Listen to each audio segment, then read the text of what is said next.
Hi, very good evening friends, thanks for the service meter classroom. আমি চলে এলাম আজকে একটা ইনফরমেশন দেওয়ার জন্য। 18th আগস্ট স্যাটার্ন তার গতিপথ পরিবর্তন করেছে এবং সেই গতিপথ পরিবর্তনের জন্য কোন কোন রাশির ওপরে শুভ ফল পাবে সেটাই জানানোর জন্য।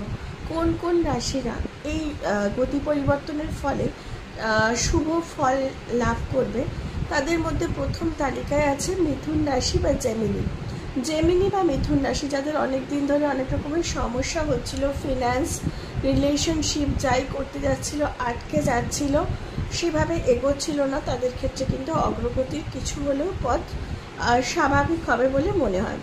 দ্বিতীয় তালিকাভুক্ত রাশি হচ্ছে সিংহ রাশি। সিংহ রাশির ক্ষেত্রেও কিন্তু একটা সমস্যা চলছিল, যেখানে সিংহ রাশি আশাতীত সেই কাজ করার পরে যে আশাতীত ফল, এক্সপেক্টেড রেজাল্ট, সেটা সে কিছুতেই খুঁজে পাচ্ছিল না এবং কিছু কিছু ছোট ছোট সমস্যাতে তাকে জর্জরিত থাকতে হচ্ছিল। কিন্তু সিংহ রাশির ক্ষেত্রেও অবশ্যই শুভ পরিবর্তন স্যাটার্নের গতিপথ পরিবর্তনের পরে তোমরা দেখতে পারবে।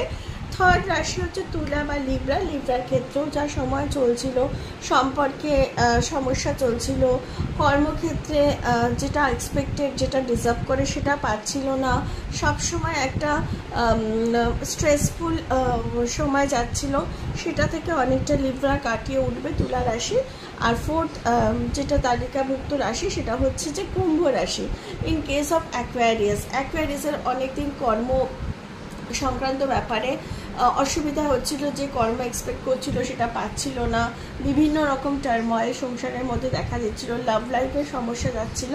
তো কুম্ভ রাশির ক্ষেত্রেও ভালো। তাহলে চারটি রাশির মধ্যে কী কী রাশি হলো? মিথুন রাশি, সিংহ রাশি, তুলা রাশি এবং হচ্ছে কুম্ভ রাশি। এই চারটি রাশি শনির গতিপথ পরিবর্তনের জন্য শুভ ফল লাভ করবে। এই ছিল ছোট্ট ইনফরমেশন। আমি আসছি নেক্সট ভিডিও নিয়ে। Children, bye bye.